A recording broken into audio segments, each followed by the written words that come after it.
Mahabagin naming Diyos, maraming salamat po kahit kami ay hindi karapat-dapat sa inyo, subalit nahabag po kayo sa amin, naawa po kayo sa amin, Panginoon, upang kami ay makatanggap ng biyaya ng kaligtasan sa pamamagitan po ng kamatayan ng inyong buktong na anak doon sa cross. Sa pagdalak ng dugo ng aming Panginoong Hesus, nilinis niyo po kami sa lahat ng aming karumihan.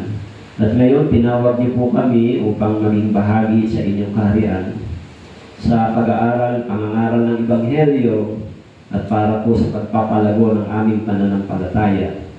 Sa araw na ito, nagpapatuloy po kami sa Christian Living Seminar namin dito po sa Kailaway at Banila Church.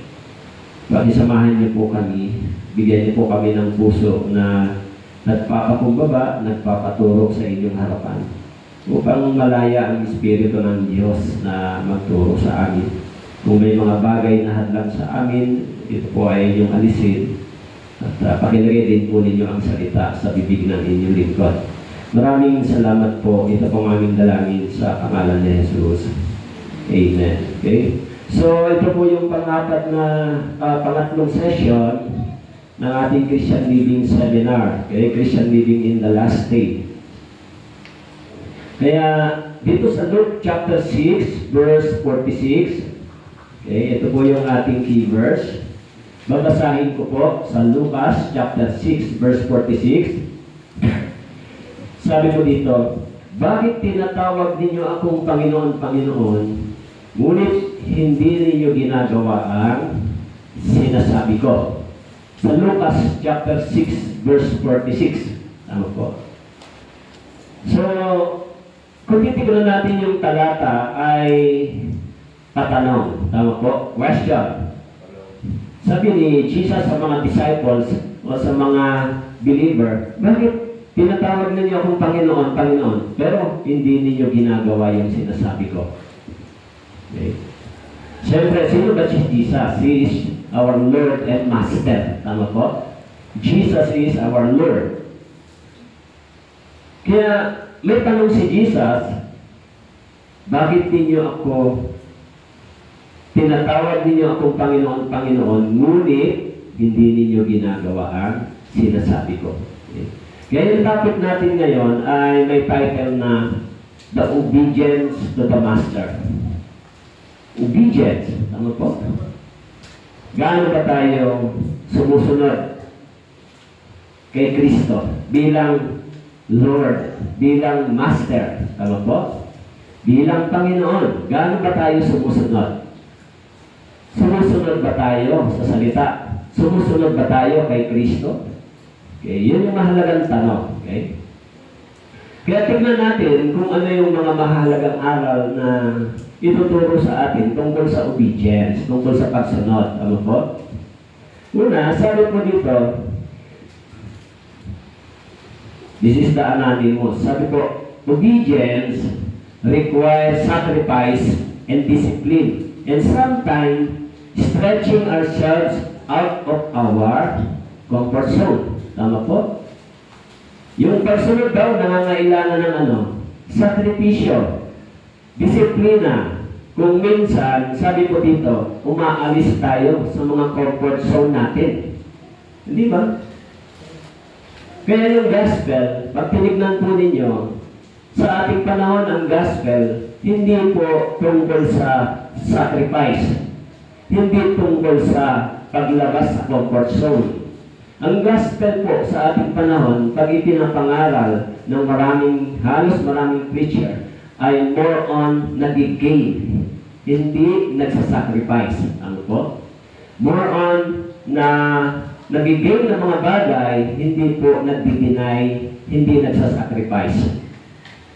Kaya yung si Jesus, nung ipinangaral niya yung Ebanghelyo, mas maraming sacrifice. Tama po? Kaya yung pagsunod nangangailangan ng sakripisyo, disiplina. Dapat meron tayong ganitong puso.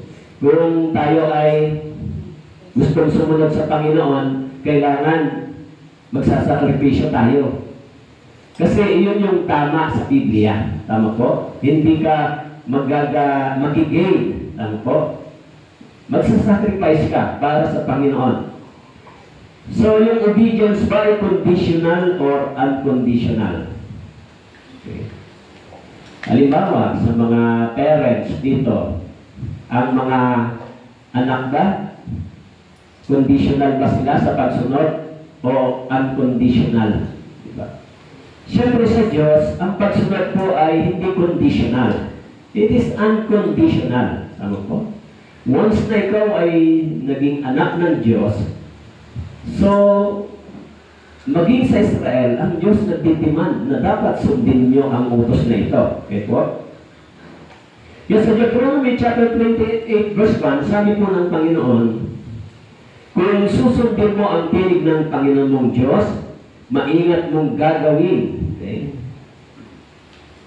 Ang lahat ng mga utos ng aking iniutos sa iyo sa araw na ito, itataas ka ng Panginoon mong Diyos sa lahat ng mga bansa sa lupa.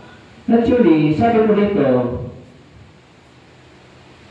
this is a clue. Tama po? Kung susundin mo, it is condition pagdating sa pagpapala. Tama po? Kung susundin mo yung tinig ng Panginoon mong Diyos at maingat mong gagawin ang lahat ng kanyang mga utos na aking inutos sa iyo. Kasi maraming mga Kristiyano hindi po sumusunod. Nakikinig lang sila, tapos ginagrab lang nila yung magagandang pangako ng Biblia, yung blessings, pero hindi sila nag-obey. Hindi sila nagsasacrifice. Tama po. Kaya sa church, ganun po. Sa church, kailangan matutunan natin sumusunod. Tama po? Sumusunod. Kaya sabi dyan, kung susundin mo ang tinig ng Panginoon mong Diyos, okay? Maingat mong gagawin ang lahat ng kanyang mga utos na aking inutos sa iyo sa araw na ito. There is a promise pagdating sa obedience.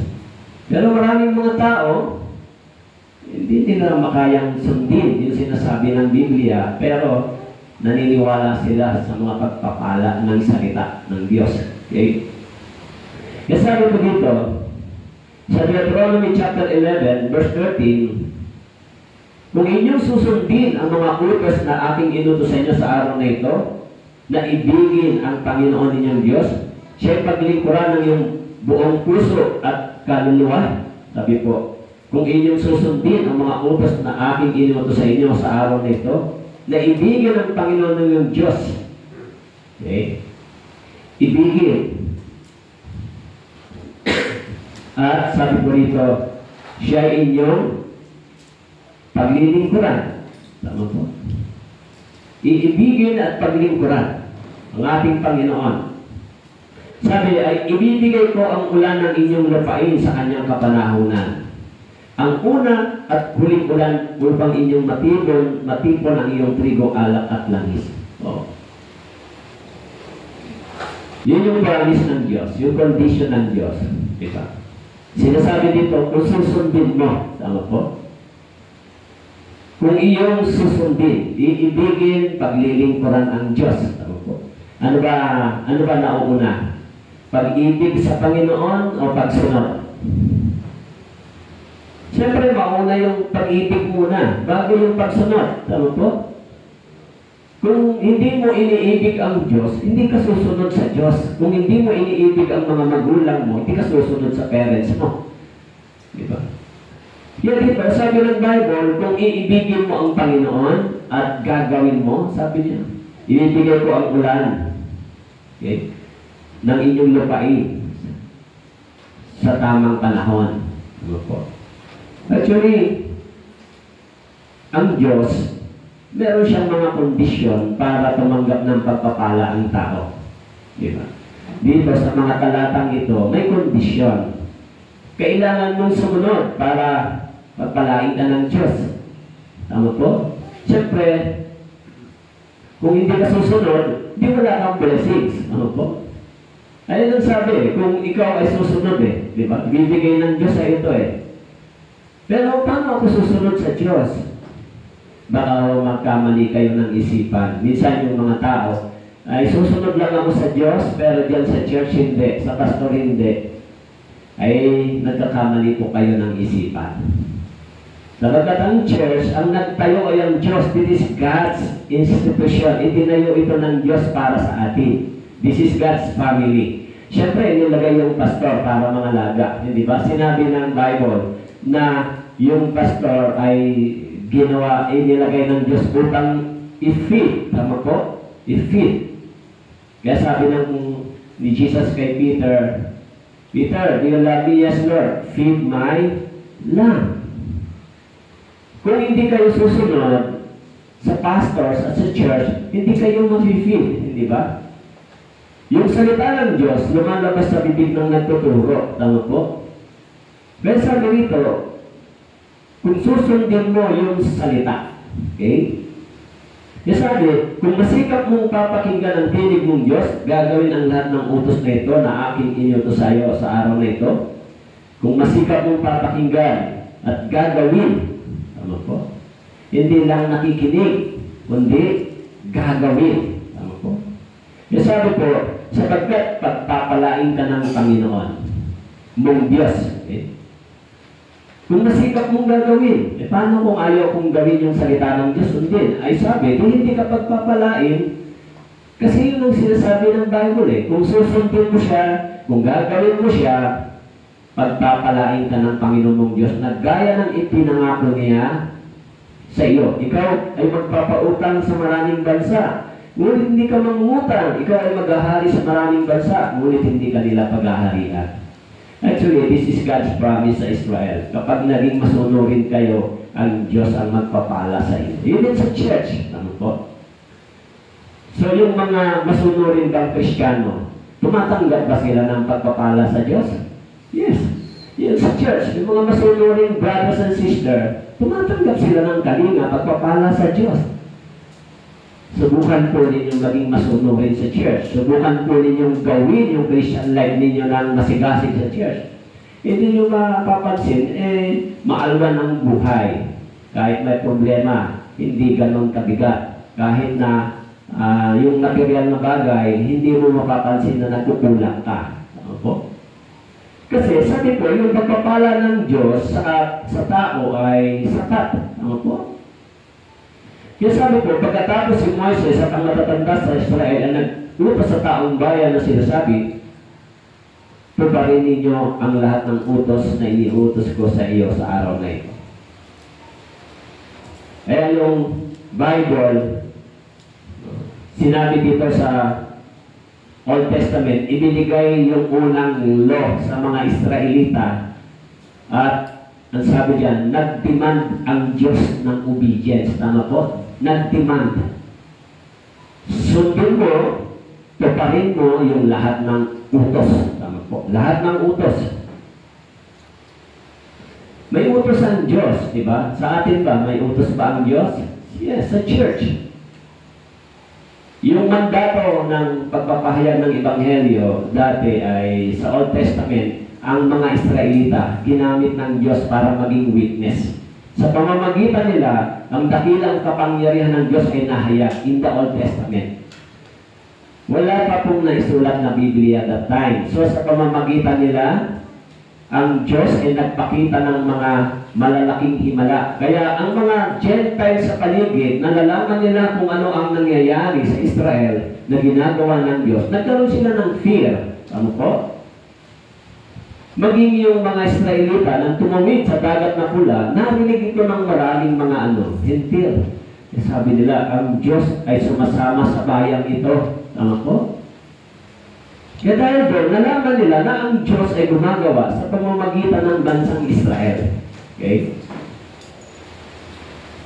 Kaya ginamit ng Diyos yung time na yun. Subalit nang nag-fail yung bansang Israel, yung mandato para sa witness ay ibinigay sa iglesia, sa church.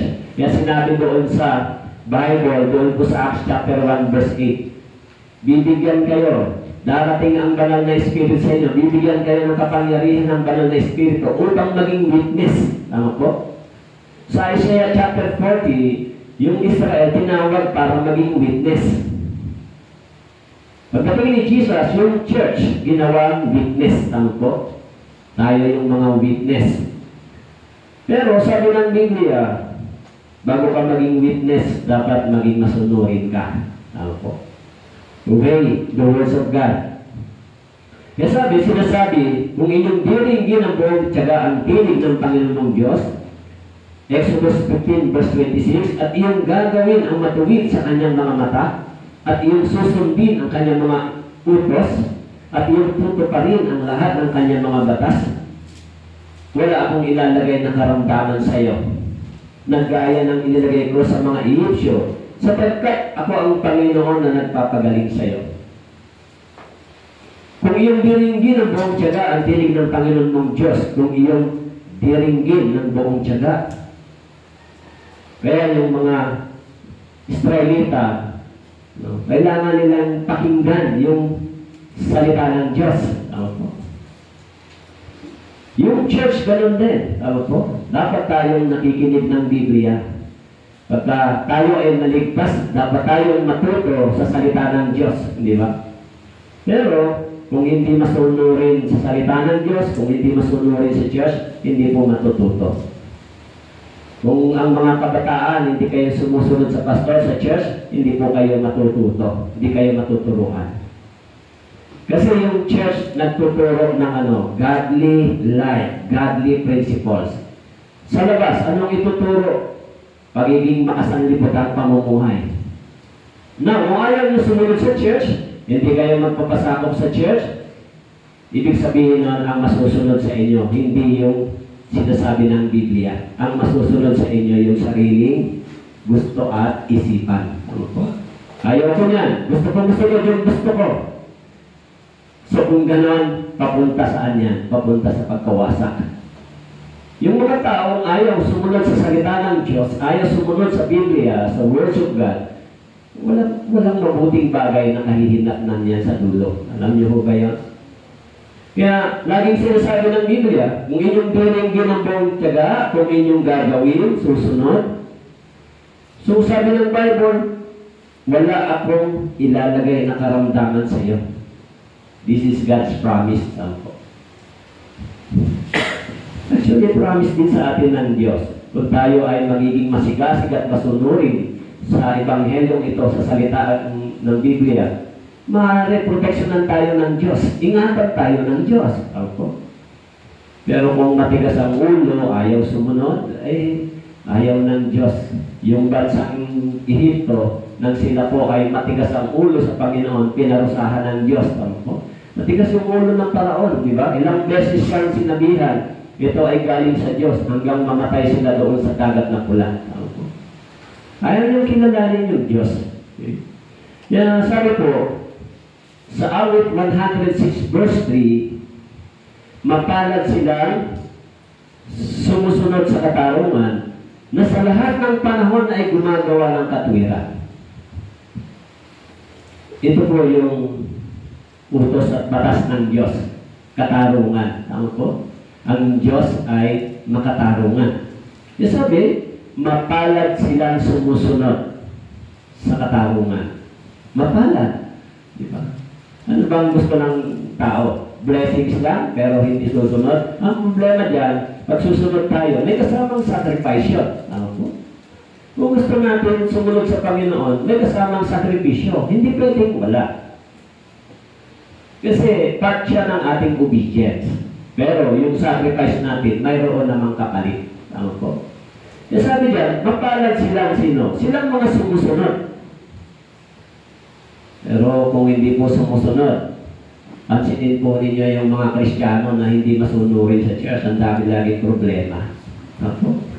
Dami sakit ng ulo, kung ano-anong problema, pati mga anak, hindi rin mapapunta sa church. Pagka hindi tayo masunurin, mahirap nating ma-evangelize even my family. Tama po? Kasi mismo tayo, hindi tayo obedience, di ba? Kahit natanggap natin yung turo, kung kino-compromise natin yung teaching na yan, akala lang natin hindi tayo nakikita ng Diyos. Yung pagsunod na tama ay kung kailan walang nakatingin sa atin. Tama po? This is the obedience to God. Ang ibig sabihin, kaya ka lang susunod kasi may sinasabi ni Pastor, kung wala lang si Pastor, paano? So yung obedience dito, sa panahon walang walang nakatingin sa atin maliban sa Diyos. Kasi binanggit po iyon sa Bible, sa awit. Sabi ko sa awit chapter 33, binanggit po, okay? Sa verse 13, beginning verse 13. Okay? Mula sa langit, ang Panginoon ay nakatanaw. Lahat ng anak ng mga tao ay kanyang minamasdan. Okay? So, huwag natin kalimutan na mula sa langit, ang Panginoon ay nakatanaw. Lahat ng anak ng mga tao ay kanyang minamasdan. Di ba? Kaya yung obedience dito, hindi po yung dahil sumusunod ako, sinabi ni Pastor. Sumusunod ako dahil sinasabi ng salita ng Diyos at sumusunod ako dapat sa church at kay Pastor. Kasi yun ang sinasabi, mula sa langit, ang Panginoon ay nakatanaw. Kaya kung meron tayong mga lihim na ginagawa na hindi naman nakikita ni Pastor, hindi nakikita ng mga brothers and sisters, minsan nag-iisip ang tao ng ganon kaysa maisip niya na ang Diyos ay nagmamasid sa atin. Tama po? Nasabi diyan, mula sa langit. So yung obedience na meron tayo, dapat sa panahon na walang nakatingin sa atin, lalo tayong sumusunod. Tama po? Pero kung susunod lang tayo, dahil gusto natin, tapos yung pagsunod po ninyo, depende lang sa gusto ninyo, hindi po yan obedience. Ang ibig sabihin, ang sinusunod po ninyo yung sarili ninyong gusto at iniisip.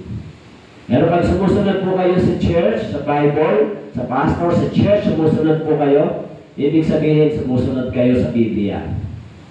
Pero kung sumusunod lang po kayo sa isip nyo, sa sarili nyo, hindi po yan obedience. Yan po ay pagsuway.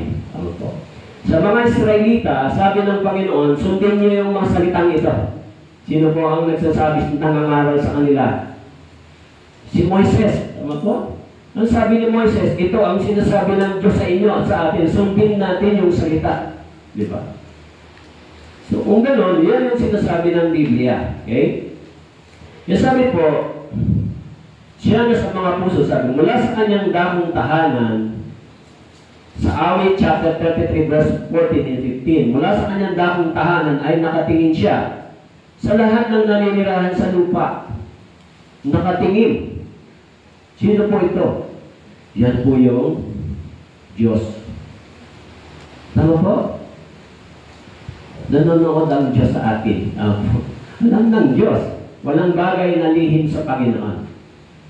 Kaya kung yung pananampalataya po natin ay kino-compromise natin, akala natin ay walang nakatingin, ang Diyos po ay nagmamasid. Nasabi, siya na sa mga puso nilang lahat ay umuhugi, sa lahat nilang mga gawa ay nagmamasid. Kaya yung mga born again, nagsasabi, di ba? Born again ako. Paglabas mo dito, hindi ka na born again. Yung ginagawa mo at saka yung salita ng Diyos ay magkasalungat. So, sabi ng Diyos, nakatingin ako sa iyo. Diba? Kung sinasabi mo na ikaw ay isang Kristiyano, pero hindi ka sumusunod, hindi mo ginagawa yung Christian life mo, sabi ng Diyos sa atin, hindi ka totoong sumusunod. Tama po? Kaya sabi ni Jesus, tinatawag mo akong Panginoon, pero hindi naman ninyo ginagawa yung aking sinasabi. Okay? Kaya dapat maging maingat tayo. Tama po? Akala ba natin ang Diyos ay simple lang na Diyos? Tignan po natin yung mundong ito. Tama po? Yung sanlibutan ito ay itinakda na sa pagkawasak. Marami yung nakikritik doon sa sinabi ni Glacier na dahil sinabi niya na the God of universe, zero vote. Tama po? It is not surprise for this godly town. Godless town. Tama po? Godless. Ibig sabihin, hindi nakapagtataka itong bayan na walang Diyos na nakikilala. Sinabi naman nila yun. Tama po? Pero pagkaraan lang ng ilang araw, dumating na yung 2 days. After 2 days, dumating na yung apoy. Tama po? halos mabura yung mga bahay sa California. This is not an accident. Alam niyo ba yun? Pag sinabi natin na godless town, parang sa akin yan. Pag sinabi mo wala kang Diyos, delikado ka. Tama po? Wala kang Diyos na nakikilala sa panahon ng trouble, kanino ka tatawag. Kaya yung mga tao, natututo lang sumunod tumatawag sa Diyos kapag matitindang mga trials. Tama po? Pag ang dami nilang karamdaman, di na sila makabangon, pag wala na silang makain, pag naghihirap na sila, at saka sila pupunta humahanap ng Diyos. Ang pangit po ng ganong dahilan, lalo na sa mga Kristiyano. Tama po? Yung nagsasabing mga born again, Kristiyano. Pupunta lang, hahanapin lang ang Diyos kapag yung kalagayan nila ay hopeless na. Matindi na yung trouble, hihingi na ng tulong sa Diyos. Kaya ang tingin ng maraming tao sa Diyos, takbuhan lang pag may problema, pero hindi sila willing sumunod. Tama po. Oo, pag may problema ako sa Diyos, ako tatakbo. Pero pag sinabi ng Diyos na huwag mong gawin ito, hindi sila gustong sumunod. Tama po. Kaya sabi, mapalad silang sumusunod. Kung kayo sasang-ayon at magiging masunurin, kayo kakain ng mabubuting bagay ng lupain. Kaya sabi po ng Biblia, kung kayo sasang-ayon, Isaiah chapter 1, verse 19, at magiging masunurin, kayo'y kakain ng mabubuting bagay ng lupain. Kaya yung salvation is a free. Tama po? Salvation is a gift. Tama po? But of course, ano yung condition ng salvation? You need to believe in Jesus. Tama po? Kailangan mo sumampalataya kay Kristo na siya ay namatay para sa iyong mga kasalanan, muli siyang nabuhay after 3 days, at yung pagbanat ng kanyang dugo ay naging bayad sa lahat ng ating mga kasalanan. Kailangan mo sumampalataya for your salvation. It is a free. Okay? Eternal life is a free. Pero material blessings is not a free. Para pagpalain ka ng Diyos sa material na meron ka, hindi po yan free. Ano ang sabi? Kung kayo sasang-ayon, magiging masunurin, kakain kayo ng mabubuting bagay sa lupain. Kung gusto mo pagpapalain ka ng Diyos sa material na bagay, kailangan mong maging masunurin sa Diyos. Tama po? Kailangan mong maging matapat sa Diyos. Pero kung nakikinig lang, tapos hindi ka sumusunod, yung buhay ng Kristiyano minsan na mga hindi sumusunod, tignan ko yung buhay. Diba? Ikot-ikot lang. Hindi makalabas sa wilderness. Tama po? Marami na akong nakitang ganun. Mga Kristiyano na hindi marunong sumunod, lalo sa church, hindi mo makita yung obedience. Ang dami nilang problemang nadadaanan. Diba? Ayaw nila sumunod. Gusto nilang makinig, mag-aral, pero hindi sila willing sumunod. Pag hindi tayo willing sumunod, mga brothers and sisters, masusugatan po kayo. Yung salita ng Diyos ay sumusugat sa mga taong hindi masunurin. Pero pag tayo ay masunurin, yung salita ng Diyos ay nagiging healing, nagiging blessings. Ano po? Katulad sinasabi dito, kung kayo ay magsang-ayon, magiging masunurin, Isaiah chapter 1, verse 19, kakain ng mabubuting bagay ng lupain. Para saan ito? Para sa pangangailangan ng yung katawan. Tama po? Ibig sabihin, yung physical needs, physical body natin, kung sumusunod tayo, iniingatan ng Diyos, pinifit yung physical needs natin, di ba? Pero kung hindi tayo magiging masunurin, hindi tayo kakain ng pangako ng Diyos. Tama po? Sabi po, ngunit kung kayo magsisitanggi at magimagsik, Isaiah chapter 1 verse 20, kayo lalamunin ng tabak sapagkat ang bibig ng Panginoon ang nagsalita. Kung ayaw nyo, sabi, magsitanggi kayo, magimagsik kayo, lalamunin ng tabak. Tama po? Ibig sabihin, this is a judgment. Tama po? Kaya dapat tayo, bilang mga mananampalataya, dapat tayo maging sincero pagdating dito sa salita ng Diyos. Huwag natin ituring na ito ay ordinary lang. Maraming tao ang umahamak sa Biblia, pero alam natin kung napaano yung kalagayan nila. Hindi ba? Yung 8 tao na humamak sa salita ng Diyos. O si Tancredo, tawag po. Anong sabi niya? Kung meron siyang vote na ganong karami, kahit ang Diyos, hindi pwedeng mapigilang uupo siya pagiging presidente. O anong nangyari sa kanya? Bago siya umupo, siya po ay binawian ng buhay, na operahan ng maraming beses. Bago siya manumpa, di siya nakapanumpa. Hinamon niya yung Diyos. Tawag. Kaya sabi, kung tayo ay tumatanggi, kung hahamunin ng tao ang Diyos, hindi tayo mananalo. Tawag. Kaya, lalo na yung mga kabataan.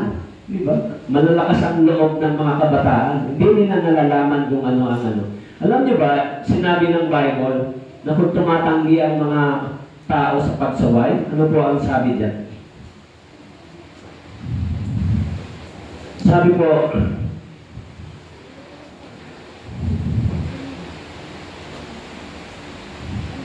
dito, sapagkat ako'y tumawag kayo tumanggi, Proverbs chapter 1, beginning verse 24, iniunat ko ang aking kamay at walang nakinig, at dahil ang lahat kong payo ay winala ninyong saysay, ayaw ninyong tanggapin ang aking saway.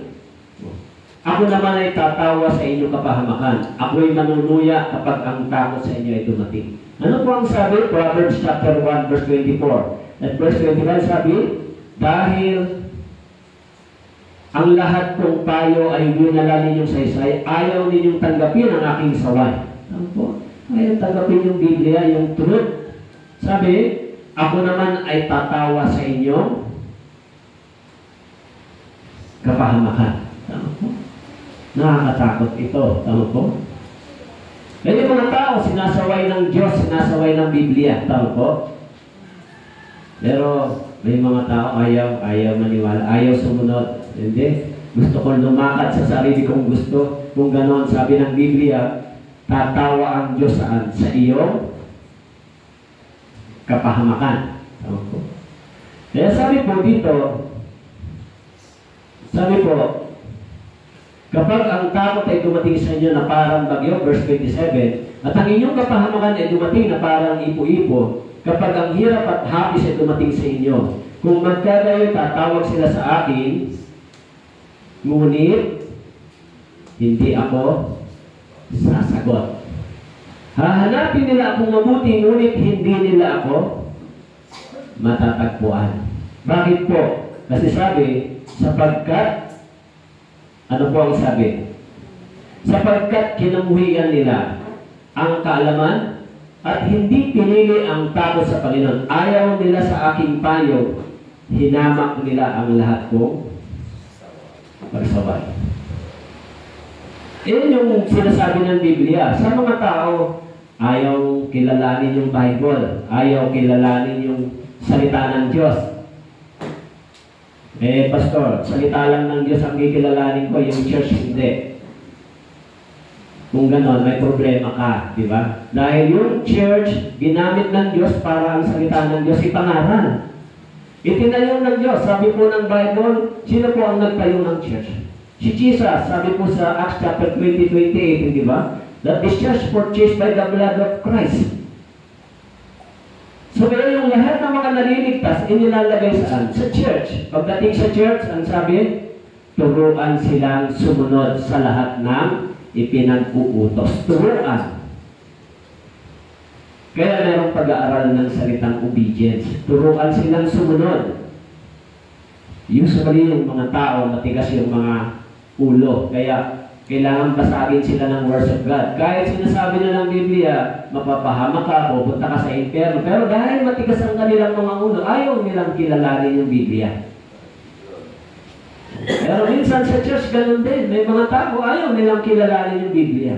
Ay bawa ito, Christian Living Seminar. O ito, itinakda ng gawain ng church. Tama po? Supposed to be, dapat ito ay kinikilala ng mga brothers and sisters. Tama po? Sinabi mo, may Christian Living Seminar. Wala sila. Tama po? Hindi nila kinikilala yung authority ng church sa kanila at saka ng pastor. Tama po? Kung gano'n, may problema sila sa Panginoon, hindi sila masunurin. Yun ang totoo. Kung sumusunod tayo sa church, sumusunod sa pastor, sumusunod sa words of God, sumusunod tayo sa Diyos. Hindi tayo tinuturuan para maligaw. Tama po? Pero napapansin mo, ayaw nila yung direksyon na gusto ng Diyos. Tama po? Ayaw. Hindi. Pupunta lang ako pag gusto ko. Pag ganun po kayo mag-isip, hindi po kayo sumusunod sa Diyos. Sumusunod lang po kayo sa inyong sariling kagustuhan at isip. Kasi kung ito ay gawain ng Diyos, inihanda ng Diyos para sa atin, dapat tayong sumunod, sumuporta. Tama po? Eh, hindi naman ito tungkol sa religion eh. Tama po? Yan yung obedience para para mag-mature at lumago yung ating buhay Kristiyano. Pero yung mga nagsasabing born again, mapapansin mo, pagdating dito sa words of God, napakahina ng kanilang pagnanais. Tama po? Mahina ang pagnanais. Sinabi mo, Bible, meron tayong Christian Living Seminar. Yung ilan-ilan lang gusto pumunta. Pupunta lang kung kailan nila gusto. Hindi po yan obedience, mga brothers and sisters. I'm sorry to say. Dapat, pag sinabi ng church na ganito, ang obedience, sumunod tayo kasi yan ang galing sa Panginoon yung salita. Kaya minsan, nakala natin sumusunod tayo, pero ang totoo, hindi tayo sumusunod. Susunod lang tayo pag gusto natin. So, ang nasusunod lang yung ating sariling will. Tama po? Ay dapat nating pag-isipang mabuti yan. Okay? Kaya ang mga Israelita, subalit sinabi niya, sa alip, mapalad silang nakikinig sa salita ng Diyos at sinusunod ito. Yung words of God dati ibinigay sa Israelita. Tama po? Yung law. Kaya ang Diyos kumilos sa bansang Israel at yung law, yung mga batas. Subalit, nang dumating ang Panginoon, itinayo yung church, yung iglesia, yung words of God ibinigay saan? Sa iglesia, sa church. Kaya yung words of God, para ipalaganap at ipangaral, ibinigay saan? Sa church, sa atin. Kaya sinabi ng Panginoon, humayo kayo, ipangaral nyo ang Ebanghelyo. Tama po? Kaya meron dalawang great commission and great commandments, hindi ba nasabi ko sa inyo? Yung first great commission ay para ipangaral ang Ebanghelyo. Yung great commandments ay love the Lord your God with all your heart. That is a great commandment. Ibigin mo ang Diyos. Tama po? Kaya kung tayo naunang umibig sa Diyos, susunod tayo. Now, kung nauna tayong umiibig sa iglesia, sa church, sa brothers and sisters, sa words of God, susunod din tayo. Tama po? Pero kung hindi po gano'n ang inyong isipan, masusunod lang kayo sa sarili niyong kagustuhan, hindi po yan obedience. Sa Panginoon, yan po ay pagsuway. Tama po? Ang iniisip mo lang kung anong gusto mo, yun lang ang susunod ka. Pero ayaw mo sundin yung sinasabi ng church. So, dapat nating suriin yung ating isip. Kaya sabi, kaya sundin ninyong lahat ng utos na aking sa inyo sa araw nito, upang kayo lumakas, makapasok at angkinin ang lupain na inyong tatawirin. Kaya yung obedience, mahalaga po yan sa mga born again. Yung obedience. So, saan sila susunod? Sa church. Po, sa pastors. Inaalagaan tayo ng pastor. Tinuturuan tayo. Yung church nangangalaga sa inyo. So, dapat susunod tayo. Tama po? Paano kung hindi ako sumusunod? So, kung magkakaproblema ka sa harapan ng Diyos, hindi magiging mabuti yan para sa iyo. Tama po? Yung mga kabataan, pag sinaway mo, ayaw nila sumunod, saan sila pupunta?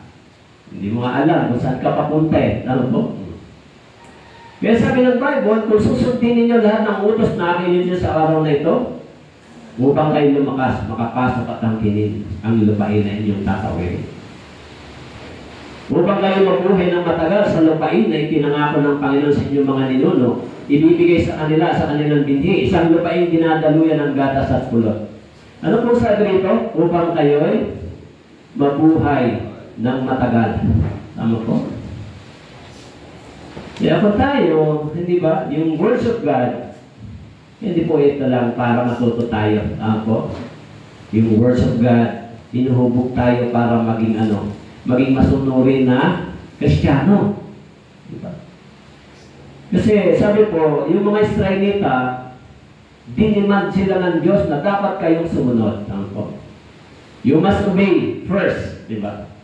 Kasi sinasabi ng Panginoon sa kanila, gusto niyong mabuhay ng maayos, masagana, sundin niyo yung salita ng Diyos. Nasabi, sapagkat kung inyong masikap na susundin ang lahat ng utos na ito na aking pinag-utos sa inyo upang gawin, na ibigin ang Panginoon ninyong Diyos at lumakad sa lahat ng kanyang daan at manatili sa Kanya.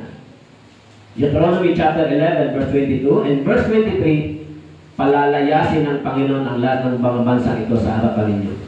Inyong aagawan ng mga bansang ito na malalaki at makapangyarihan kayo sa inyo. Yan yung pangako ng Diyos sa Israel. Kapag sinunod nyo ito, masugid din yung ginawa ito, magiging matagumpay kayo. Tama po? Then yung iglesia din, yung church, kung ang church ay sumusunod din dito, ang iglesia ay magiging malakas. Tama po? Pero siyempre, mahina yung church kapag yung mga brothers and sisters ay hindi masunurin sa salita ng Diyos at church. Mahina. Kaya minsan, evangelism weak kasi hindi masunurin. Hindi ka magagamit ng Diyos pag hindi ka masunurin sa Panginoon. Kahit na anong gawin mo. Kapag hindi ka sumusunod ng maigi, hindi ka masigasig na masunurin, hindi ka gagamitin ng Diyos. Tingnan po ninyo yung mga tao sa lumang tipan. Pag sila ay sumusuway, hindi sila ginagamit ng Diyos. Pinapatay pa sila ng Diyos. Tama po. Kaya kung kayo ay masunurin, gagamitin kayo ng Diyos. Kaya sabi, iniutos mo ang iyong mga tuntunin upang masikap namin susundin. Kaya kung hindi natin yan susundin, kung hindi tayo magiging masigasig, ano ba ang sinasabi ng Biblia sa akin? Ano ba yung iniutos ng Diyos? So dapat akong sumunod. Tama po. Paano ko natatanggap yung utos ng Diyos? Through the church. Ano po? Sa church. Kaya yung January, hindi tayo nag-lunch ng Bible seminar. Nag-lunch tayo ng Christian living. Ano po? So Christian living, para sa mga born-again believer. Pero pag sinabi mong Christian living seminar, hindi sumusunod. Ano po? Pupunta pag gusto. Pupunta kung kailan lang gusto. This is not obedience. Tama po? Sa church. Hindi po yan tamang pagsunod. Kasi kung tayo ay sumusunod sa iglesia, sa church, kaninong programa tayo nakikinig at kaninong boses? Kaninong programa tayo sumusunod sa church? Dapat sumusunod tayo sa church, sa programa ng church. Sumusuporta kayo, hindi ba? Pero maraming mga brothers and sisters na nagsasabing born again, pagdating sa pag-aaral ng Biblia, lousy. Tama po, lousy. Mabagal yung desire. Pero siguro, pagdating sa ayuda, hindi mo kailangan pilitin yung mga yun, di ba? May ayuda, pumunta na kayo. Pero pagdating sa pag-aaral ng Biblia, pakikinig ng salita ng Diyos, you need to sacrifice and obey, pag-iisipan muna. Mga brothers and sisters, sorry sa word, pero mali yung ating isipan pagdating sa pagtrato natin sa Diyos. Okay? Can we obey without submission? Susunod ba tayo ng hindi nagpapasako? It is impossible. Di ba? Kung tayo ay sumusunod, dapat nagpapasakot din. Ano po? Kaya sabi, sa Hebreo chapter 13 verse 17, sumunod kayo at pasakop sa mga namumuno sa inyo. Ito po sa iglesia, sa church. Sapagkat sila'y matamang nagbabantay alang-alang sa inyong mga kaluluwa bilang mga mananagot. Hayaan gampanan nila ito na may kagalakan at hindi na may hapis. Sapagkat kung ganito, hindi ito magiging kapaki-pakinabang sa inyo. Okay? So, kung hindi daw sumusunod at nagpapasakop sa namumuno sa iglesia, hindi ito magiging mabuti sa inyo. Tama po? Yan sinasabi ng Bible. Yan sabi po, ano gagawain ng mga namumuno sa church. Sabi, nagbabantay sila, alang-alang saan? Sa inyong mga kaluluwa, bilang mga mananagot. Sila yung mga inatasan ng Diyos para mangaral, magturo, i-feed yung ating spiritual needs. Tama po?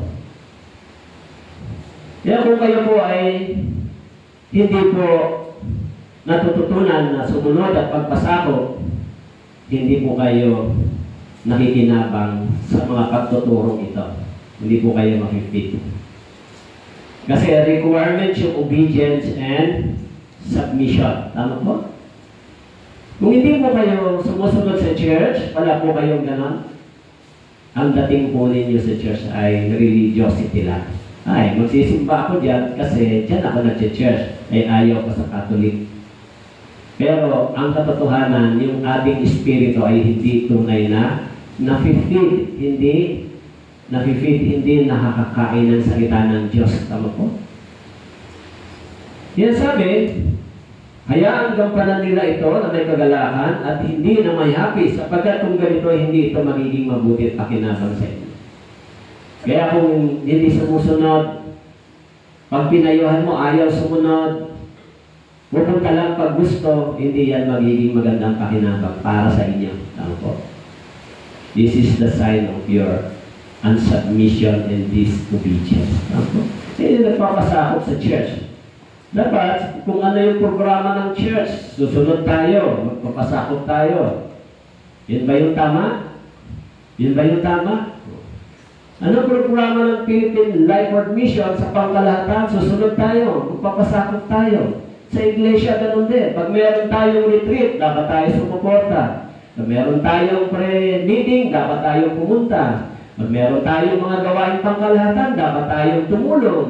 Ibig sabihin, nagpapasakop tayo, sumusunod, sumusuporta. Pangkalahatang gawain ng Philippine Life Mission. Paano naman sa local church? Dapat sa local church, ganun din. Kung meron tayong programa, meron tayong mga gawain, dapat nandyan din tayo. Nakasupport din tayo, di ba? Eh kung tayo mismo, hindi tayo ganun ka-supportive sa church, pumupunta, eh di lalo na yung mga bago, yung iba. Huwag tayo magtaka kung bakit sila hindi masyadong pumupunta. Kasi tayo rin naman siguro hindi sumusunod. Yan yung obedience eh. Dapat yung obedience natin sa iglesia, sa church, sa pastors. Tama po? Kaya sabi rito, pasakop. Sumunod kayo pasakop sa mga ano. Meron bang tinutukoy dito? Meron ba nito sa church? Ha?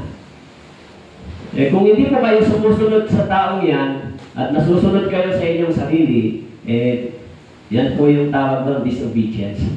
You will not submit yourself to the church. Diba? Eh hindi. Pag sinabi ng pastor, eh hindi ako pupunta. Pupunta lang ako kailan ko gusto. Ibig sabihin, ang nasusunod yan sarili mo, hindi ka sumusunod sa church.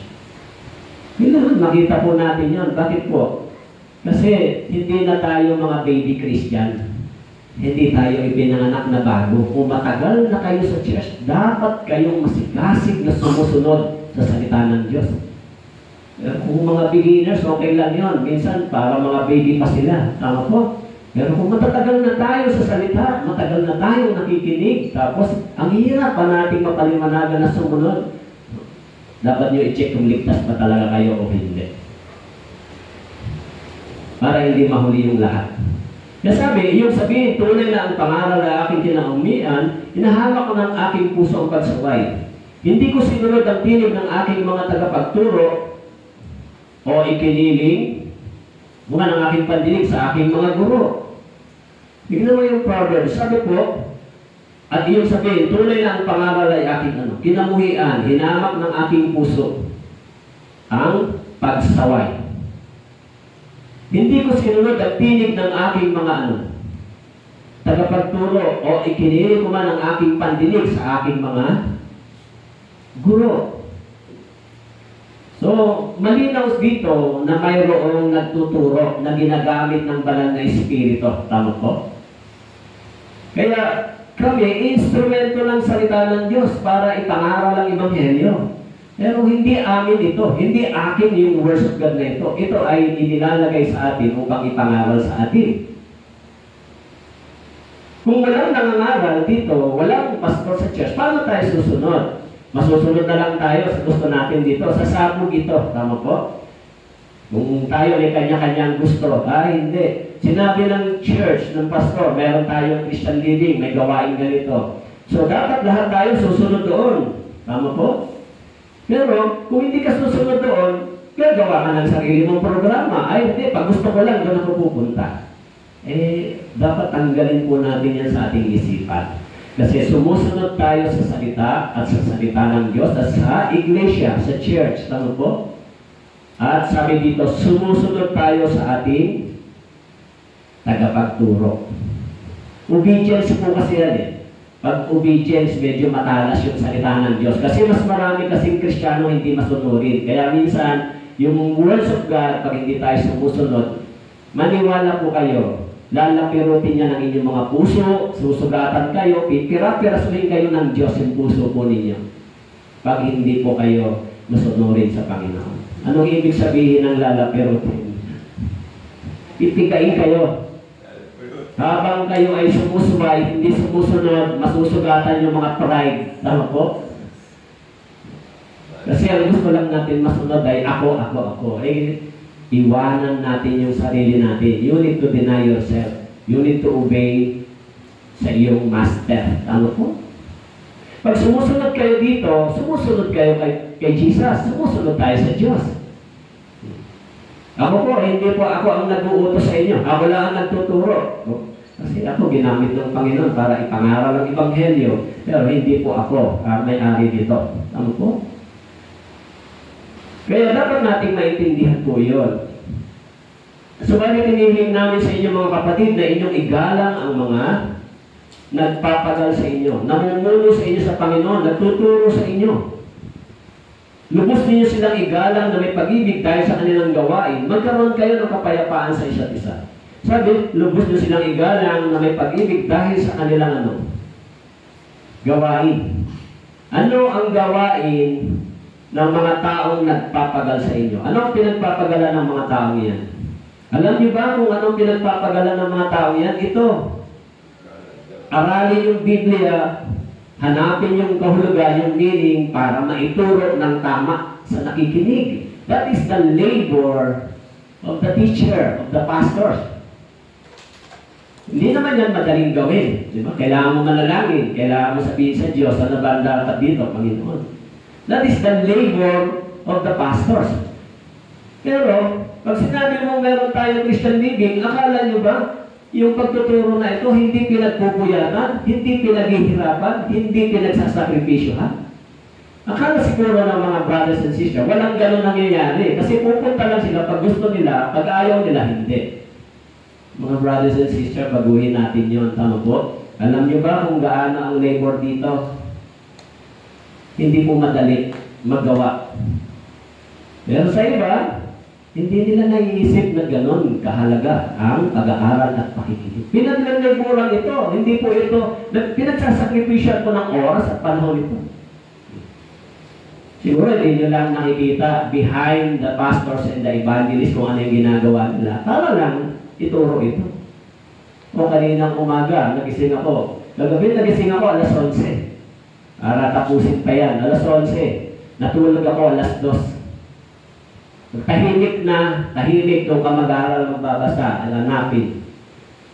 Pero yung mga brothers and sisters, pag sinabi mo may seminar, wala silang excited. Hindi sila excited. Hirap na hirap sila pumunta sa church. Hirap na hirap sila makinig. Pero hindi nila naisip kung paano inihahanda yung ganito pag-aaral at pakikinig. Kaya sabi ng Bible, kung hindi niya yan sinusunod, ginagalang, hindi niyo kinikilala, hindi yan magiging mabuti para sa inyo. Kasi lihim yan. Tama po? Lihim yung prayer pag-study. Lihim. Hindi nyo alam. Diba? Walang alam kung ano, paano ginagawa. Kaya sabi nito, nagpapagal sa inyo, namumuno sa inyo. Yung mga pastor, nagpapagal sila para dito. Para kanino? Para maging matalino sila sa Biblia? Hindi.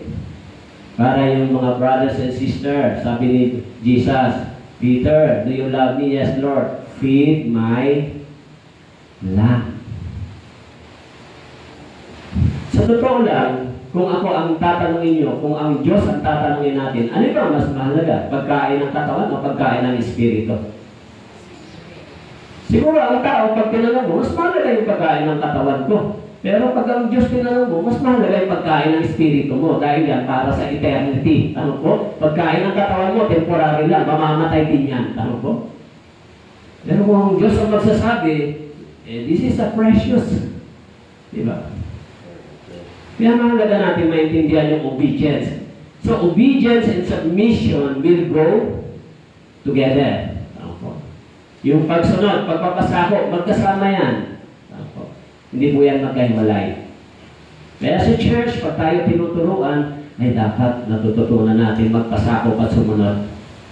Pag natutunan yan, mas madali ang church lumago. Pero pag kayo mismo hindi natuto ng ganyan, yung church hindi mabilis lumago.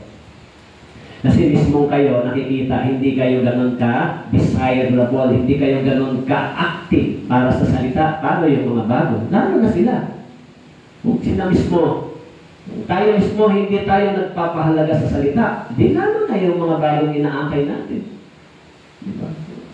Lalo na kung wala pa kayong nadala sa Panginoon, ay nakakatakot po iyo. Di ba? Sabi, mga kapatid, ngayon ay nakikiusap ako sa inyo, nalalaman ninyo na ang sambayan ni Estepanas, ang mga unang bunga ng Akaya, at kanilang itinalaga ang kanilang sarili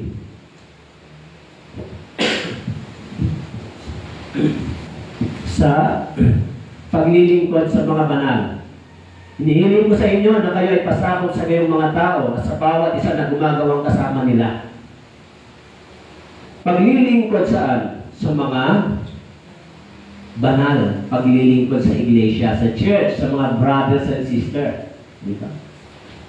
Kaya yung mga pastors, mga leaders, brothers and sisters, naglilingkod sa isa't isa. Di ba?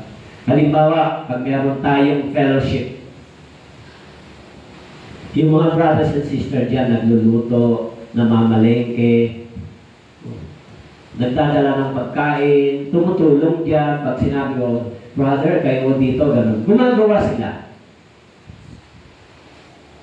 Kaya minsan, pag dumating tayo, ready na. Tama po? Kakain na lang tayo. Kasi naglilingkod din sila sa mga banal. Tama po? Dapat tayo din mayroong ganung puso. Ano ang naibabahagi ko? Dapat aktibo din tayo sa iglesia. So, yun po yung ginagawa ng church. Kaya sabi po rito, ngunit siya nabibigay ng higit pang biyaya. Kaya sinasabi, ang Diyos ay sumasalungat sa mga mapagmataas, subalit nagbibigay ng biyaya sa mga mapagkukumbaba. Kaya pasakop kayo sa Diyos, labanan ninyo ang diablo at siya lalayo sa inyo. Okay. Sabi ko dito, labanan nyo ang diablo at siya lalayo sa inyo. How can we defeat the evil forces if we do not obey to the words of God? Kung hindi tayo nagsasubmit, paano natin matidefeat? Alam niyo ba? The devil is always working in our mind, in our heart. Every day yung temptation. Alam niyo ba yan? Pupunta ka ba sa Christian Living Seminar? Wag na, pagod ka na eh. Diba? Wag na. Ay, sa susunod ka na lang. Hindi naisip ng Christian Living Seminar, every day ay may meaning. Tama po? Yung bawat session, pinag-aralan, inihanda, parang nagluto ka ng pagkain. Ano po?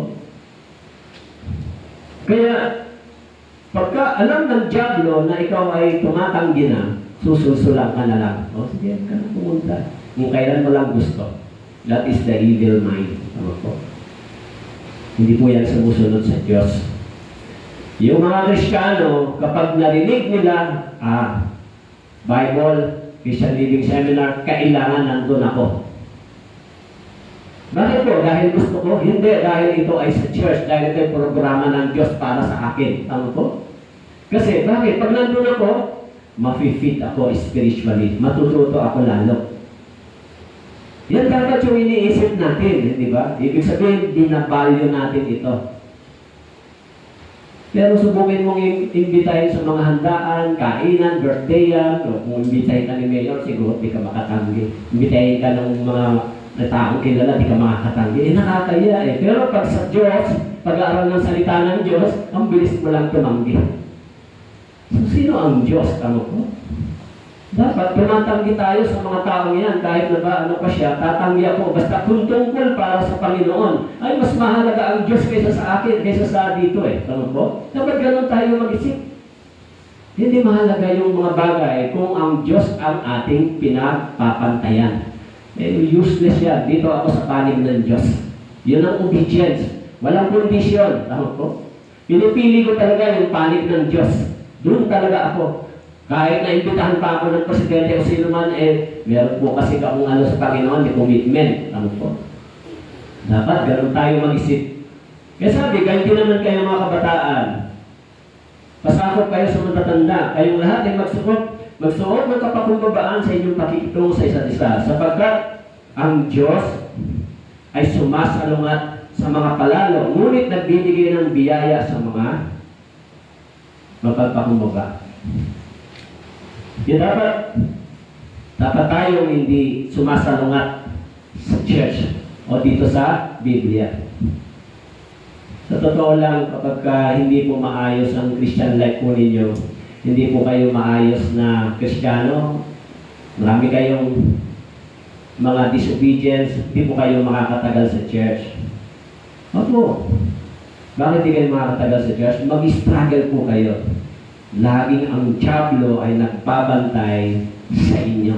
Yan ang sinabi rito eh. Yung diablo lagi nagbabantay para ang tao akayin palayo sa Diyos. Akayin palayo sa Diyos. Marami na akong nakitang gano'n. Ang mga nagsasabing born again. Pero ang salita ng Diyos, walang power sa kanila. Yung desire nila sa words of God, talo ng mga bagay sa sanlibutan. Eh, hindi sila pumupunta sa gawain. Minsan, ayaw nila pumunta. Sunday, hindi sila pupunta. Wednesday, hindi sila dumadalo. Pag gusto lang nila, kung kailan lang nila gusto. Ang ibig sabihin nun, hindi sila sumusunod sa Diyos. Nasusunod lang sila sa kanilang mga sariling kalooban. I'm sorry to say, pero dapat marinig niyo po yun. Bakit po? Yun ang totoo. Kung tayo ay sumusunod sa kalooban ng Diyos, hindi tayo susunod sa sarili nating gusto. Kaya sabi, obedience deals with our responsive action toward authority. But submission deals with our attitude toward authority. Of course, yung ating obedience ay nagre-response tayo. Ano po? Ay, sinabi ito ng church, sinabi ni pastor, dapat sumunod ako. Dapat sumuporta ako. Diba? Kasama ng pagpapasakop ng aking pagkatao. Yung mga tao sumusunod, nagpapasakop din. Hindi sila sumusunod nang hindi sila nagsasubmit. Di ba? Eh, siyempre, kailangan magkasama yung dalawa na yan. Oh. Kaya, siyempre, sa church, hindi pwedeng walang leader. Diba? Kung walang pastor sa church, mahirap. Paano? Diba? Kaya dapat, kung meron tayong programa, dapat tayo sumusunod. Yung Diyos, tapos itinayo yung church, tapos inilagay yung mga preacher, mga pastor. So dapat tayo sumusunod. Yan yung obedience. Okay? Sa Malakay, chapter 1, verse 6, iginagalang ng anak ang kanyang ama at ng mga utusan ng kanilang amo. Kung ako isang ama, nasaan ang karangalang nararapat sa akin? Okay? Kung ako'y amo, nasaan ang paggalang na para sa akin? Sinasabi ng Panginoon na makbo sa inyo, o mga pari na mahamak sa aking pangalan, inyong sinasabi, paano namin hinahamak ang iyong pangalan? Sabi dito, iginagalang ng anak ang kanyang ama at ang mga utusan ng kanilang amo. Kung ako nga isang ama, nasaan ang karangalang nararapat sa akin? Mabuti pa yung tao, iginagalang yung tao. Ano po? Katulad ng isang tradisyon sa Biblia, sumusunod sa mga tradisyon pero hindi sumusunod sa Biblia. Diba? Kaya iginagalang nila yung mga tradisyon, iginagalang nila yung mga idolatry, pero yung Diyos hindi. Hindi nila sinusunod. Paano na iginagalang yung Diyos? Ay, gagalang ko yung Diyos, pero yung Bible, di ko susundin. Kung ganon, mayroon kang problema sa pag-iisip sa harapan ng Diyos. Bakit po? Sapagkat sinabi ng Biblia, doon po sa John,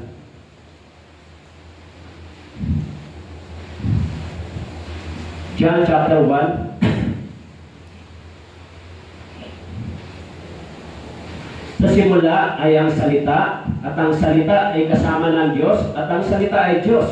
Sa simula ay kasama na siya ng Diyos. Sa simula ay ang salita, at ang salita ay ano?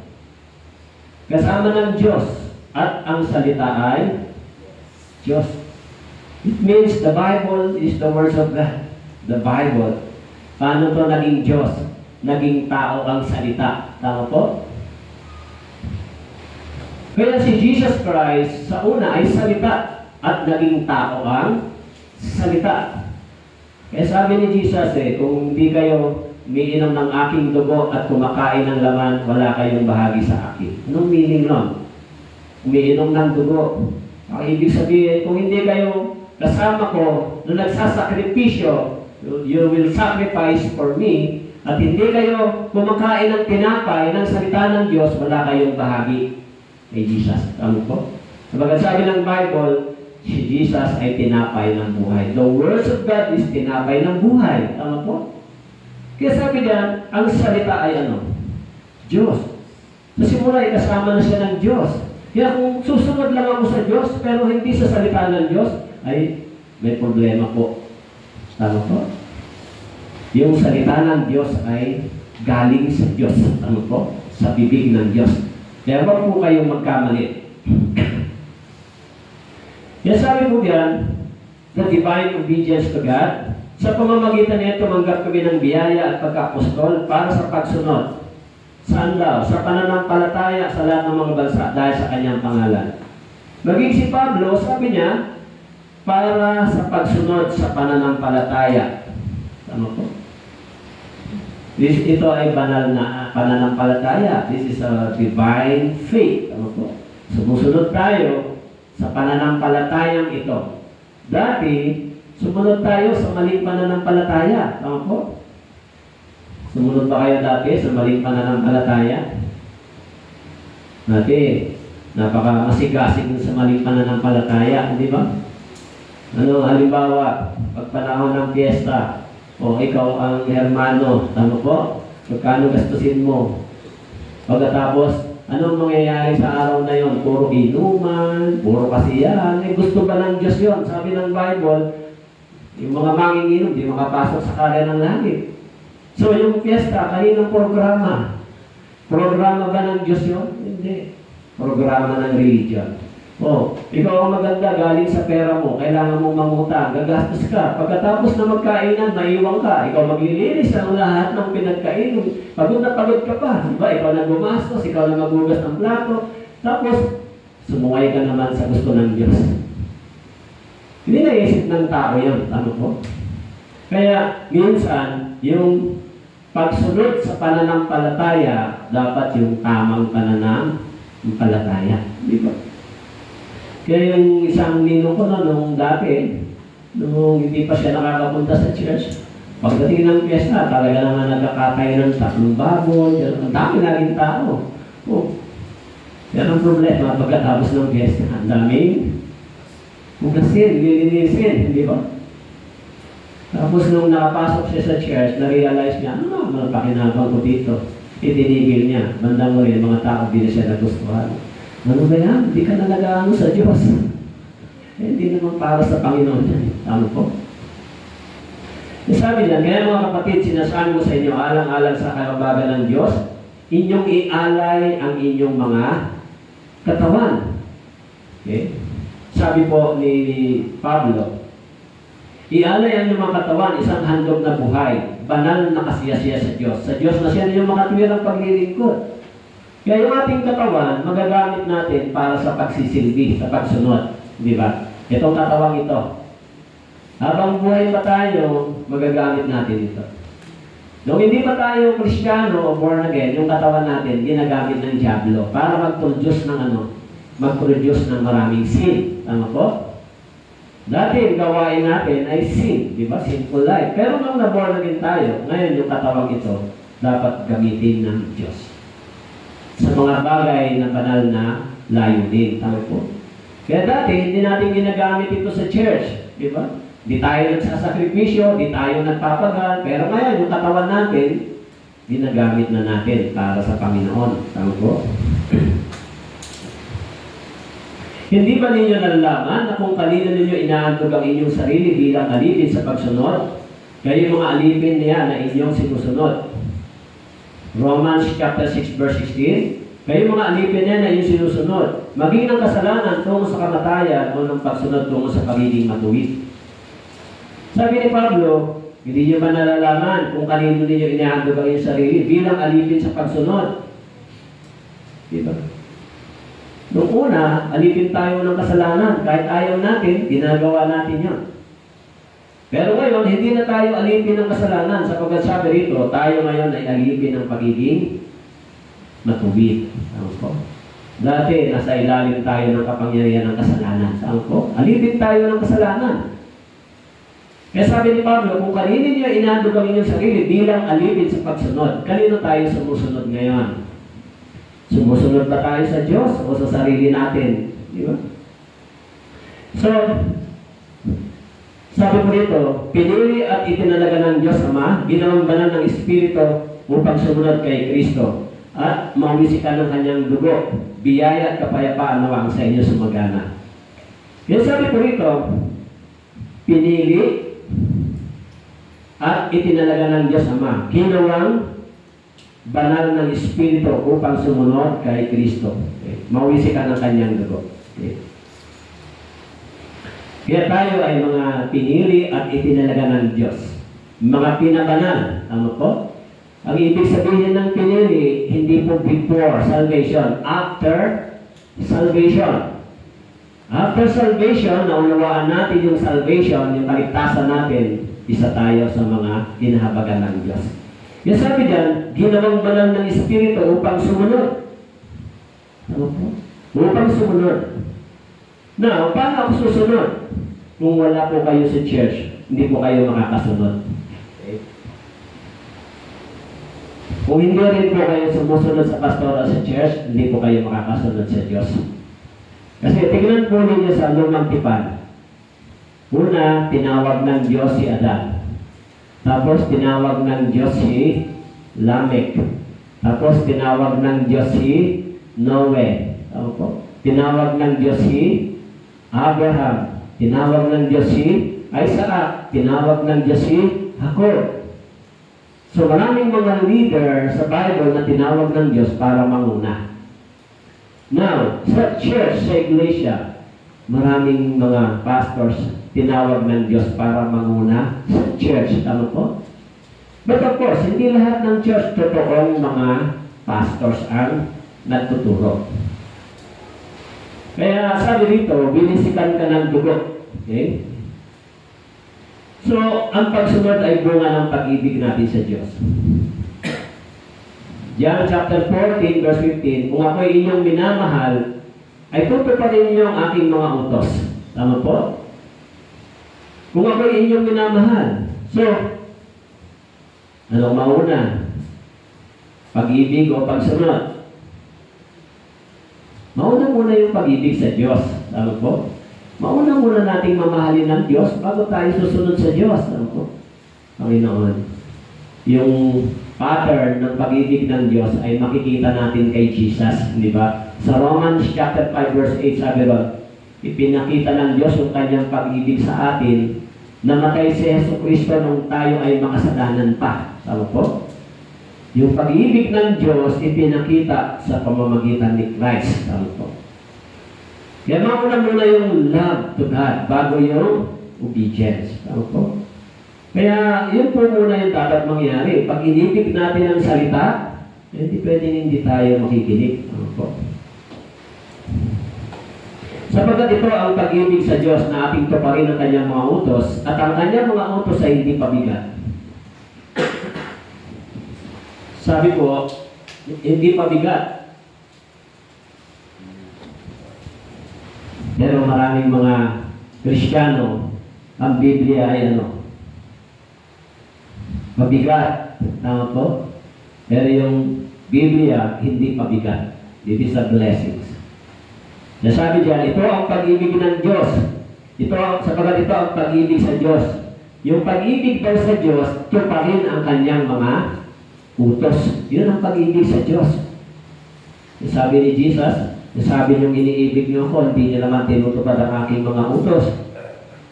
Tuloy ng mata ng Panginoon nasa kanila na natakot sa Kanya. Sa kanila na umaasa sa pag-ibig na tapat na pag-ibig niya. Actually, sa English version, ito po ay yung natatakot ay sa word na sumusunod. Diba? Nag-obey sa English version. Okay?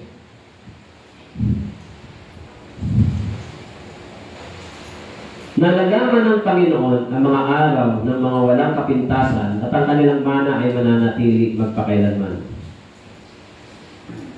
Kailan ang mga araw ng mga walang kapintasan? Kailan ang araw ng walang kapintasan? Yung araw ng walang kapintasan sa panahon na ikaw ay tunay na sumusunod sa Panginoon. Tama po? You are perfect sa paningin ng Diyos. Sa panahon na ikaw ay mas manurin. Ginagawa mo yung kalooban ng Diyos. Ang tingin sa iyo ng Diyos, ito ang araw na ikaw ay perfect. Dahil sumusunod ka sa kanyang kalooban at salita. Okay? Kaya sabi diyan, yung salvation ay perfecto. Tama po? So, nagiging perfecto din tayo kapag sumusunod tayo sa Biblia. Pero kailan tayo nagiging imperfect kapag hindi tayo sumusunod? Tama po? Sa paningin ng Diyos, pag hindi tayo sumusunod, tayo ay nagiging marumi. Tama po? Dirty. Kaya may panahon ng walang kapintasan. Ito yung panahon ng ating submission and obedience. Tama po? So, sa paningin ng Diyos, nabubuhay kang perfecto sa paningin niya. Bakit po? Sapagkat ginawa kang banal at perfecto. Tama po? Na righteous. Ginawa kang righteous. Tama po? Pero minsan, kahit ginawa tayong banal at righteous, ang mga Kristiyano hindi nabubuhay doon. Kaya sila nagiging marumi. Tama po? Kaya sabi ko dito, ako ang puno ng ubas, kayo ang mga sanga. Ang nananatili sa akin, ako'y sa kanya, siya nagbubunga ng marami. Sapagkat kung kayo'y hiwalay sa akin, wala kayo magagawa. So, yung Christian life, kung hiwalay tayo sa Diyos, kung wala tayong obedience, hiwalay tayo, sabi diyan, wala tayong magagawa. Hindi tayo magiging instrumento. Okay? So, yung mga Kristiyano, ito, aral ito sa mga Kristiyano. Hindi mo ito aral sa mga hindi ligtas. Ito po ay aral sa mga na-born na ginaunawaan na nila yung kalooban ng Diyos. Hindi ka kasi makakasunod sa Diyos kung ang Espiritu ng Diyos wala sa iyo. Ano po? Yung Espiritu ng Diyos na binigay sa atin, pagkatapos natin maligtas, tuturuan tayo sumunod. Yun po yung nagtuturo sa atin. Okay? So, yung pagsunod, mas lalo tayo nagiging mas close sa Panginoon, di ba? Pag sumusunod sa inyo yung mga anak nyo, maging malapit ba sila sa inyo? Mas malapit ba tayo sa kanila? Kapag sumusunod po sila, mas closer sila, mas close, ano po? Maganda yung relationship, ano po? Nasabi, anumang ating hingin ay tinatanggap natin mula sa Kanya, sapagkat tinutupad natin ang Kanyang mga utos. Ginagawa natin ang mga bagay na kulugod-lugod sa Kanyang harapan. Kaya sabi po, anumang hingin natin ay tinatanggap natin mula sa Diyos, sapagkat tinutupad natin ang Kanyang mga utos. Ginagawa natin ang mga bagay na kalugod-lugod sa Kanyang harapan. Tama po? So, once na sumusunod tayo, lumalakad tayo sa kalooban ng Diyos, nalulugod ang Diyos, perfecto tayo sa paningin ng Diyos. Tama po? At sabi diyan, kung tinutupad natin ito, tinatanggap natin mula sa Kanya ang anumang ating hinihingi. Kaya pag nag-pray tayo, maganda yung puso natin sa Panginoon, magikinig ang Diyos sa atin. Tama po? Magikinig ang Diyos sa inyo. Okay? Kaya sabi dyan, ngunit sumagot si Pedro at ang mga apostol, kailangan sa Diyos kami sumunod sa halip na sa mga tao. Kailangan sa Diyos kami sumunod. Di ba? Sabi dyan, kailangan sa Diyos kami sumunod. So, halimbawa po si Daniel. Tama po? Si Daniel at si Shadrach, Meshach at Abednego, nung dinala sila sa Babylonia, binibigyan sila ng pagkain galing sa hari. Tama po? Ito yung utos ng hari, bigyan kayo ng pagkain galing sa hari. Pero sabi ni Daniel, hindi sila healthy sa pagkain na yun. Sabi ni Daniel, bigyan mo na lang kami ng gulay. Tapos, saka mo tignan kung sino ang magiging mas malusog. Pero sabi, utos ito ng hari. Subukin mo muna. Tama po? Kaya, nung binigyan sila ng gulay, mas naging malusog sila. Tama po? Hindi nila sinunod yung utos ng hari. Tama po? Tapos, si Shadrach, Meshach at Abednego, di ba? O, pag narinig niyo yung kalembang, yuyuko kayo lahat. Pero yung tatlo, hindi yumuko, di ba? Kaya si Haring Nabucodonosor ay napuot sa kanila. Hindi nila sinunod yung kung kaya ngayong presidente, tama po, pinakamakapangyarihang tao sa panahon nila. Kaya sinasabi din nila, mas mabuting sa Diyos kami sumunod kaysa tao. Alam nila, hindi iyon tinuturo ng Bible, di ba? Kaya yung isang pinakamakapangyarihang tao sa panahon na yun, si King Nabucodonosor, nakilala niya yung Diyos, tama po, Diyos ng mga Hebreo. Dahil nanindigan sila. Tama po? Kaya obedience demand only for the children of God. Obedience. Bagamat siya isang anak, siya natuto ng pagsunod sa pamamagitan ng mga bagay na kanyang tiniis. Ang tanong dito, kung hindi nyo ba anak, mapapasunod nyo ba? Mapipilit nyo bang sumunod sa inyo? Mahirap pasunodin pag hindi mo anak. Tama po? Kaya kung tayo ay naging anak ng Diyos, eh, dinidemand yung ating pagsunod. Tama po? Kaya sabi dyan, bagamat siya isang anak, siya natuto sa pagsunod sa pamamagitan ng mga bagay na kanyang tiniis. Si Jesus Christ naging obedient sa Father. Okay? Son of God. Mga anak, sundin niyo ang inyong mga magulang sa Panginoon sapagkat ito'y matuwid. Okay. Mga anak, mga kabataan, di ba? Sundin niyo ang inyong mga magulang sa Panginoon. Kung sumusunod kayo sa mga magulang niyo, ay maganda yun sa paningin ng Diyos. Di ba? Lalo na kung nasa church kayo. Kung nasa church kayo, tapos di kayo sumusunod sa parents ninyo, ay may malaking problema kayo sa harapan ng Diyos. Di ba? Kaya dapat matutunan natin yan. Okay? Subalit na hayag na ngayon sa pamamagitan ng mga kasulatan ng mga propeta ay pinapakilala sa lahat ng mga bansa tungo sa pagsunod. Pagsunod sa pananampalataya ayon sa utos ng Diyos na walang hanggan. Kaya sabi, tungo sa pagsunod sa pananampalataya ayon sa utos ng Diyos na walang hanggan. Yung utos ng Diyos, ang walang hanggan. Kaya dapat makita natin saan ba ako sumusunod. Okay? Saan ba ako na sumusunod? Okay? So, sabi ko dito, there will be no peace in any soul until it is willing to obey. Okay? Sabi ni D.L. Moody, the voice of God. So, kung hindi tayo sumusunod sa utos at salita ng Diyos, wala tayong peace. Ganito tayo sumusunod. May tatlong boses tayong sinusunod. Susunod ba tayo sinusunod ba natin yung boses ng ating sariling boses na sinasabi natin? Yung sarili ba natin, sinusunod natin? Pangalawa, yung bulong ba ng diablo sa atin, sinusunod ba natin? O yung sinasabi ng words of God ang ating sinusunod? Kanina ba tayo sumusunod? Alam niyo si Jesus, nung siya ay tinukso ng diablo, sambahin mo lang ako, ibibigay ko sa iyo yung kayamanang ito. No? Sabi ni Jesus, dapat ang Panginoon kong Diyos sa iyong sasambahin. Binigyan niya yung offer. Pagka may gawain para sa church, maraming offer. Tama po? Daming dahilan. Sino ang nagsasabi sa iyo nun? huwag ka nang pumunta. Sa tenga mo, huwag ka nang pumunta. Napakaganda ka naman pandinig. Tama po. Huwag kang pumunta kasi baka lumago ka, baka matuto ka ng salita ng Diyos, iwanan mo ako. Tama po. Kaya yung diablo, iwanan mo pag natuto ka ng salita ng Diyos, di ba? So, bibigyan na lang kita ng mga bagay na ganito. Ito. Oo nga, para sa katawan. Pero, hindi natin na titimbang, mas mahalaga ito kaysa pangangailangan ng ating katawan. Maraming mga tao, ang mayayamang tao, iniwan yung kayamanan dahil lang dito. Ano po? Ngayon, mga multi-million dollar na mga mansion ay nasunog. Ano po? Kaya, dahil sa pagkawala ng mga bagay na ito sa kanila, napipighati sila. Ano po? Napipighati. Palagay ko, mahirap silang makatulog. Ano po? Pero tayo, kahit wala tayong multi-million dollar, hindi tayo napipighati. Anumang bagay ang mawala sa atin. Sabagat ito, nagbigay sa atin ng peace, satisfaction, contentment, tahimik yung ating soul. Tama po? Dahil dito.